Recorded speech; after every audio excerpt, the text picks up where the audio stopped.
So Jane, can you tell me a little bit more about the divorce with your husband?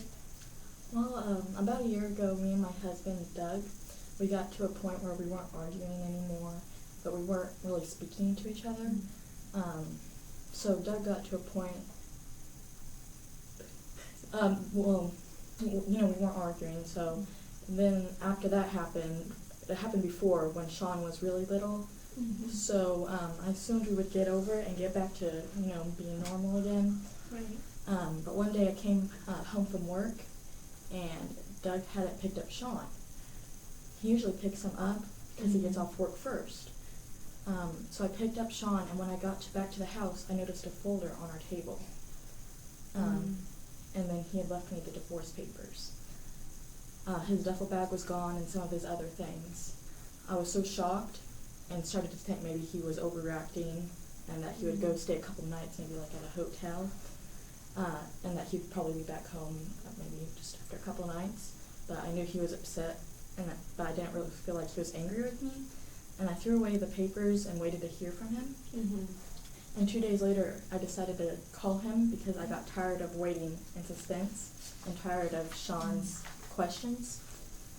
Of course, he didn't pick up the phone and he didn't call me back. When he did call me back, he was very short with me. He had given me a lot of answers, Right. And he ignored a lot of my questions and asked me how Shaun was doing. I was frustrated and asked him where he was and what he was thinking for leaving divorce papers. Doug didn't have much of a reaction, but he said that he would come home later to get the rest of his stuff and his belongings. He told me that he needed to look over the papers and sign them. He said that if I didn't sign the papers, he still wouldn't come back. It was absurd to me that he wouldn't even think about how it would upset Shaun, but he seemed to think Shaun would be okay. In fact, he thought Shaun would be better if we separated. I fought the divorce for a while, tried to get an idea of why he would want a divorce, but eventually gave up on the idea. And now we're trying to figure out what to do about Shaun. I see. Well, Jane, you said that you've given up on fighting the divorce. But you fought it for a while. So how are you feeling about the divorce now? Well, I still don't want to go through it. I never have and never will want to divorce him. I just want to know what I did wrong. He wouldn't talk to me about it at all. I can think of a lot of things that we both did wrong, but nothing that deserved him leaving me like that. Basically, it seems like he's tired of me, and I'm not very important to him anymore. He doesn't want to try. It probably seems useless to him. I just wish I could fix all my mistakes, and maybe he would have stayed, but I never get better. So you didn't really do anything more than a normal person would have, not really something that was out of the usual, but you're thinking that he just doesn't care about you, and that's why he's not willing to go through the normal problems. Yeah. Okay. Well, it seems like you have a lot of concerns for Shaun as well. So how worried would you say you are about him? I think things will never be the same for him, and I wish this wasn't happening. Probably it will be difficult going through the whole process, but I guess he'll be okay if I can get my act together. Okay. So you don't really think there's anything you can do right now to help him? Well, no. I think the only thing that I can do is get control of my life so that it isn't worse for him. I can't help what his father is doing. Okay. So there's nothing you can really do about the divorce right now. But if you start taking care of yourself, then you know that will be, you can at least do that to help Shaun. Exactly. Okay.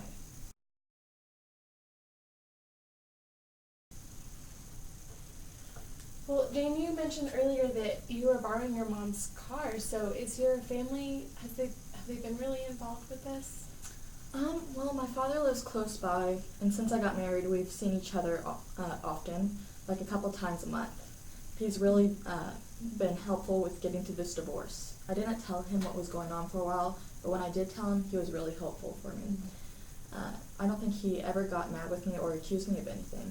In fact, he hasn't really talked bad about Doug, especially around Shaun. I think that is actually something that's been really good. Mm. He probably knows I wouldn't want that. So that's been good for you. Mm-hmm. Well, he sounds like a really terrific father. Yeah. Do you have any other family members that are very involved? My mom is upset with Doug, and she has trouble not going off about him. Mm. I got really upset with her at first, so I think she's backed off a little bit. Before Doug left, I would see her a lot too. We were never as close as I was to my dad, but it's been strange not to be around her. I have one brother, but he lives in Alabama, so I don't see him as much. Doug's family is cool, and they love Shaun, but they aren't really able to be around much because traveling is hard with their health problems. They seem uncomfortable with what's been happening. Right. Well, it seems like they're you have family members that care about you, and your dad's been really helpful. Your mom's not really involved because of the situation, but they are. At least your mom and dad are in your life, and even Doug's parents have been good family members, Right. but they're not really in a place to help. Right. Doug's family would definitely help more if their son wasn't causing the problems, I think.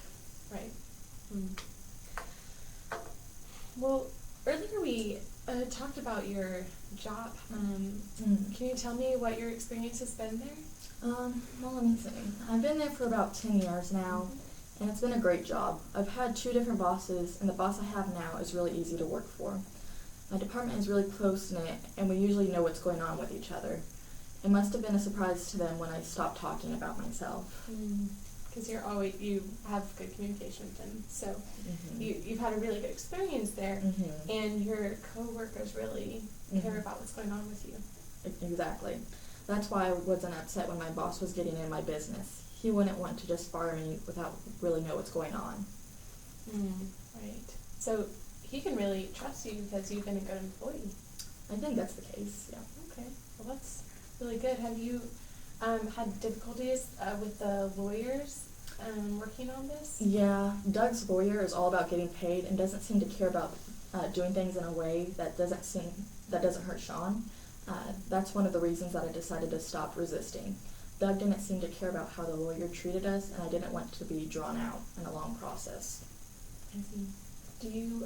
Are you aware of what lawyers can and cannot do? Yeah, he hasn't done anything technically wrong. I think he's just like all the other lawyers out there, in my opinion.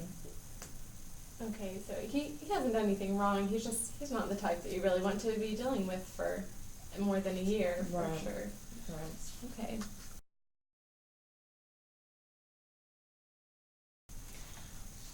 Well, can you tell me more about the divorce and how this whole process has been affecting you?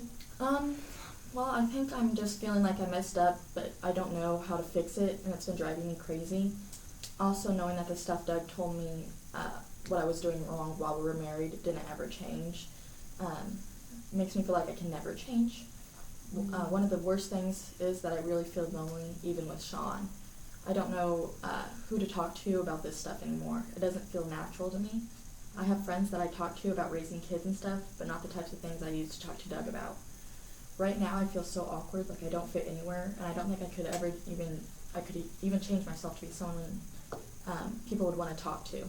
I don't think people would really want to know everything about me. I mean, Doug knew, and then he left me.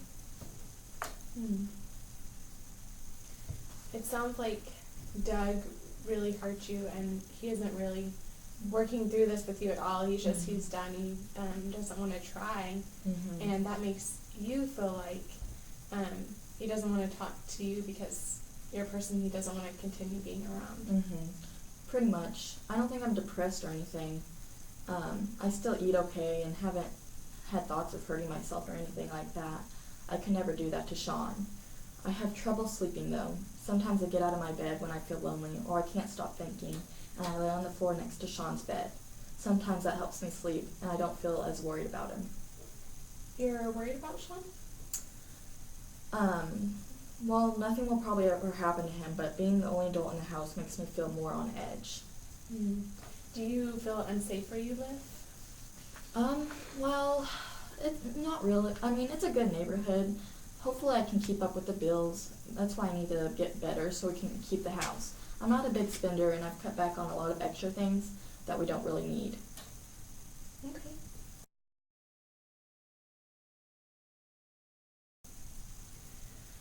Well, Jane, can you tell me about some of the things that you've done to help yourself get through this process? Well, I think calling my dad and letting him help with Shaun sometimes is what I do when I feel overwhelmed or when I'm really busy.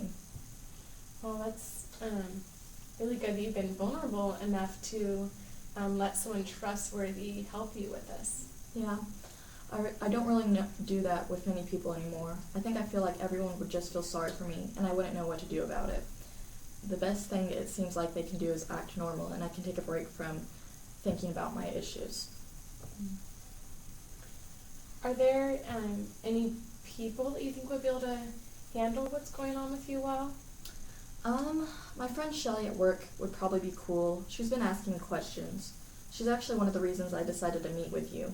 A while back, she made some mistakes and it was affecting her work performance. She got referred to our EAP at the time. I knew she had a good experience and she actually talked to me about it a little bit. Okay. So she was able to talk to you about herself, about her own mistakes, and that makes you feel like, well, maybe she's someone that I can talk to. Yeah, I'm thinking so. Okay.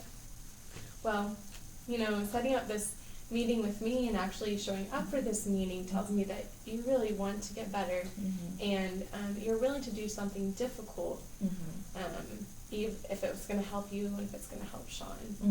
So you're probably a much better mom than you give yourself credit for. Oh, I don't really know. It's not what any would do, I guess. I don't really think I'm doing anything extraordinary right now. Sometimes it's actually frustrates me more when people try to make it sound like things are better than they are. Oh, well, thank you so much for telling me. I really want this to be helpful for you. And so in the future, would it be helpful if I just refrain from pointing out qualities that I see in you? I just don't want to feel good and then go home and have the same problems. So you really want this to be a genuine conversation. You don't want to glaze over anything. Right, exactly. Okay.